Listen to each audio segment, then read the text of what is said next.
Hello everyone, welcome to an episode of Habang Bata Pa, where we talk about life lessons, reflections, and everything in between. I am Noreen Shanko, your guest for today's episode. And today we have two special guests, mga estudyanteng dumaan sa iba't ibang challenges, pero tuloy-tuloy pa rin lumalaban. Sino nga ba tong mga dalawang to? Par, ikaw na una. I'm Sam Lawrence Marchante, 18 years old, single, ready to mingle. And our next one? I am Pauline Risi Castro, 19 years old, single but I'm not ready to mingle. Since for today's episode is pag-uusapan natin is life lessons, reflections, and everything in between, why don't we start up with the warm-up question para mas makilala kayo ng audience natin. So, first question. Sino ba kayo as students? Ikaw muna, Sam. Sino mga ba si Sam as a student? I'm a type of student po na chill lang and go with the flow. And pag may activities po, gumagawa. Pag may quizzes, nagre-review po. Tapos, kapag may exam naman po, nagre-review po at binibigyan ko po talaga ng oras para pag dumating po yung exam day is kaya ko pong magsagot. And minsan po, hindi natin maiiwasan yung pressure. So, si Sam daw is a chill student lang. So, what about you, Pau? Sino nga ba si Pau as a student? As a student, honestly, I'm not good in academic. Hindi ako nakakagets agad-agad, but I try my best to do well my academic. So, it is, maganda talaga na we do our best even kahit na nga may flaws tayo. If we do our best, ayun, kaya natin gawin yung lahat. Okay, so next warm-up question is, what's one life lesson of being a student taught you unexpectedly this year? Ikaw naman, Pau. One unexpected lesson I learned this year is that it's okay not to have everything figured out. Being a student taught me that growth takes time and mistakes are part of the process. Okay, growth takes time. Ikaw, Sam, what about you? For me po is, as a college student, I know that studying in college is hard and plus my course is accountancy.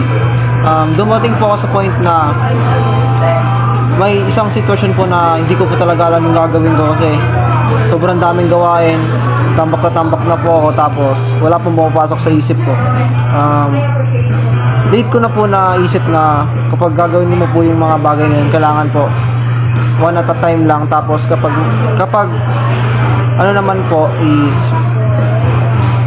kapag di mo makontrol yung mga bagay sa paligid mo, i-let go na lang po siya. Tapos gawin niyo po yung mas better na gawin muna.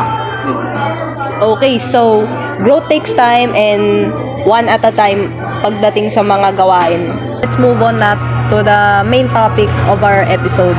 So we have 3 segments and ito na tayo sa segment 1. So yung our segment 1 is about life lessons. So mag-share tayo ng story about academic pressure, burnout, and balancing school and personal life. So first question natin for these guys is, what was your turning point? So ikaw, Sam, what was your turning point? Yung time na nakaranas ka ng burnout this semester or school year? Last month lang po, November, first time ko po makaranas ng burnout. Di ko po inasa na mangyayari po pala sa akin yun.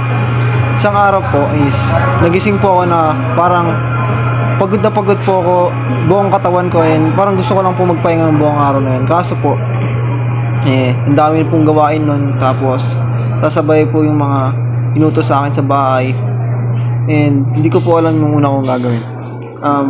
Yung time po na ginagawa ko na yung mga activities na binigay sa amin is hindi ko po alam kung anong uunahin ko, kung yung mga gawain po ba sa bahay or yung sa school, kasi isa rin po yung hindi ko po alam kung pala is hindi ko po alam yung mga isasagot ko, kasi yung last month po, November, is puro suspended nga po noon and wala po akong matutunan kasi ako po yung type po ng estudyante na hindi po effective sa akin yung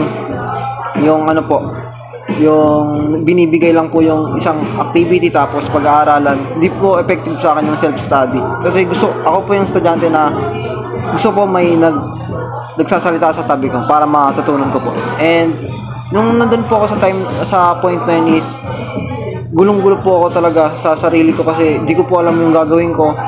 Sobrang naiirita po ako kasi tinititigan ko lang po yung gawain ko, tapos hanggang dun po, tinititigan ko lang siya hanggang sa mairita na talaga ako, di ko na alam gagawin ko. Tapos yung nandun po ako nun, yung sa sarili ko parang gusto ko po saktan kasi ano po ako nun anong feeling po ba na irita ka po na hindi mo po alam yung gagawin mo. Parang gusto mo lang magwala sa bahay kaso bawal naman po yun. And kaya po nun, tinigilan ko po muna yung paggawa ng gawain ko nun. Nagpahinga po muna ako, relax. Tapos nagsabi po ako ng problema ko sa ate ko and sa kaibigan ko. Tapos habang sinasabi ko po yun sa kanila, sa loob ko po, kapag yung sinabi ko po yung side ko po is parang nakakagaan po ng loob kasi naiintindihan po nila ako. And nagbigay rin po sila ng mga ano po nila sa akin, concern. And pagkatapos po nun, ano lang po ako, relax, kumain, nagpahinga. And pagkatapos, ano po nun, ginawa ko po yung mga dati kong ginagawa pag nai-stress ako, tulad po ng pagja-jogging, pagbubuhat sa bahay, para naman po sa sarili ko yun, kaya ako ginagawa. Tapos nung natapos po yung araw na yun, hindi po naging madali yun kasi yun nga po yung problema. Kaya nung nandun po ako, yung ginagawa ko yung dati kong habit, ano lang po, masaya po ako. And yun po, ganun po. Ano ba? Basta na overcome ko po yung burnout kasi hindi po madali yun, lalo na po sa akin kasi akala ko hindi ko po yun mararanasan kasi hindi ko naman po lagi iniisip, di po kasi ako negative thinker, kaya di ko asahan na yung burnout pala mangyayari sa akin ng ganun. Kaya nung naranasan ko yun, grabe, napaano po talaga ako na pwede po palang mangyari sa akin yun. And yun po, nung ginawa ko yung habit ko, yun, na-overcome ko po. And yun, naging masaya ako. Balik po ako sa routine ko. Tapos, and yun nga po, sabi ko po sa una kanina, one at a time lang. Tapos kapag may mga bagay ka na hindi mo makontrol, let go mo po yun. Pabayaan mo po muna. Gawin mo po muna yung kung ano po yung mas priority po na gawin. Yun lang po. So, na-overcome mo yung yung mga struggles mo through, tapos nakapag-isip ka rin through reflection. Yes po. Maganda yun maganda yun. Marunong ka mag-overcome ng ng stress mo, marunong ka mag-handle ng stress mo. So, celebrate na rin yun para sa small accomplishments. Yes po, thank you. So, okay. Dito naman tayo kay Pao. So, ayun nga, yung question again, what was your turning point? Yung nakaranas ka ng burnout sa this semester or this school year mo? There was a time I felt overwhelmed by academic pressure. Yung araw na nagsunod-sunod nung mga activities and presentation, hindi ko alam kung paano siya ibabalance. Hindi ko alam kung paano ko siya gagawin ng sabay-sabay. Kasi iisa lang naman ako, isang katawan lang gumagana sa akin. And buong katawan ko napagod. Uuwi ako sa bahay galing school na hindi na ako nakakakain. Diretso tulog na agad. Kaya sobrang, buti nga hindi ako nagkakasakit eh. Ayun nga. Kasi kung magkakaroon ako ng sakit nun, mahirap yung pag umabsent ako. Kasi what if magkaroon ng activity nang wala ako. So maghahabol ako. And yun. At because of that, I experienced burnout and struggle to balance ng lahat-lahat sa personal life ko. Hindi ko na nagagawa mag-enjoy kasi tag dito nai-stress na ako sa lahat-lahat. Tapos Suffer muna, no? bago mag-enjoy, ganon. Tapos, ayun, parang di na rin ako nakalabas ng bahay nang hindi ko natatapos yung activity ko. Pero nung dumating naman yung araw na parang unting-unting nasasanay na yung katawan ko, ayun, ko na rin naman siya, nababalance ko na rin siya. And nakakatulog na rin ako ng masaya. Nakakapagpahinga na, ayun lang. So, worth it talaga yung Okay, so that's all for our first segment. Let's move on to the next segment. Next is segment number 2 for our question is, what reflection came out of these moments? So, during your burnout point, or your turning point, ano yung mga reflection na pag-isipan nyo sa mga moments na yun? Sige, si Pao muna. I realized that failure isn't something to be afraid of. Instead, it teaches you to have a better time management, and I also learned that asking for help doesn't mean weakness. Ito na naman si Sam. Ano yung mga napagtanto mo doon sa turning point mo? I learned po na that we shouldn't think about things we can control because we can burn out po. Din nga po yung sa topic kanina. And when we can control na mga ganung pangyayari po is let it go po talaga yung let go muna po talaga yung ganun kasi maraming pwedeng mangyari po sa'yo, lalo na po sa akin na first time nangyari yun. Iba po talaga yung experience ko nun, kaya na-realize ko po na kumalma lang po, pakiramdaman mo muna yung sitwasyon, and one at a time lang po talaga. Okay, that's for second segment. Let's move on to the third one. Okay, so let's move on na to our final segment, which is the third segment, and ito yung mga i-discuss natin. How did these experiences change you, and were there habits that helped you grow? So, ikaw muna, Pao. Paano mong nagamit yung mga experiences mo, like yung times or yung mga experiences mo nung nag-burnout ka, and yung mga reflections mo, paano mo yung nagamit na para ma-change mo or ma-overcome mo yung mga stress or yung challenges na na-face mo nung time na yun? This kind of experience helped me become more self-aware and to be kind of to myself. And also, hindi dapat magpapatalo sa takot na magiging kalalabasan ng resulta sa lahat ng mga ginagawa. Okay, so ikaw naman, Sam, how did these experiences change you? Paano mo nagamit yung mga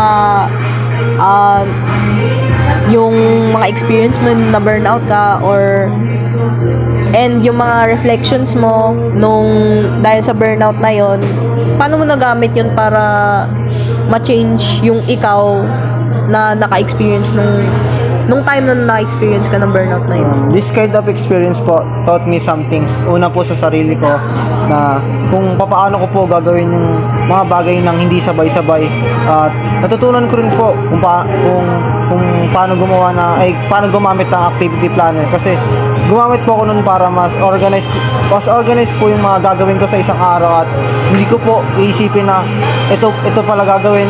Mas gumamit po ako ng activity planner para po na mas okay po yun, one at a time nga po, sabi ko po na yung mga gagawin ko. And lastly po is bigyan din po natin ng pahinga yung sarili natin, dahil tao lang rin po tayo napapagod, kaya para po makapag-isip-isip rin po tayo ng maayos. So that's the end for the main topic of our episode. To sum up this episode, as students or college students, hindi talaga madali yung journey, and hindi talaga natin maiwasan yung pressure, ma-burnout tayo, and that's okay, that's natural. Hindi naman natin kontrolado yun eh. And things that we can learn for today is, if ever we feel pressure or nagsastruggle na tayo sa mga activities natin, just like Sam said, one at a time lang. Always put time or maglagay tayo ng oras kung kailan natin gagawin yon, and wag natin isabay-sabay. And if ever, ayun nga, hindi na natin kaya, reaching out or paghingi ng tulong it doesn't mean weakness, sabi nga ni Pao. And always take care of ourselves, hindi lang physically, no, mentally din. Kasi syempre, kung hindi na natin kaya, paano natin madadrive yung sarili natin? Paano natin ma-motivate yung sarili natin? Di ba, guys? Yes po. And finally, once again, I am Norin Sishanko, your host for today's episode. And see you in the next chapter.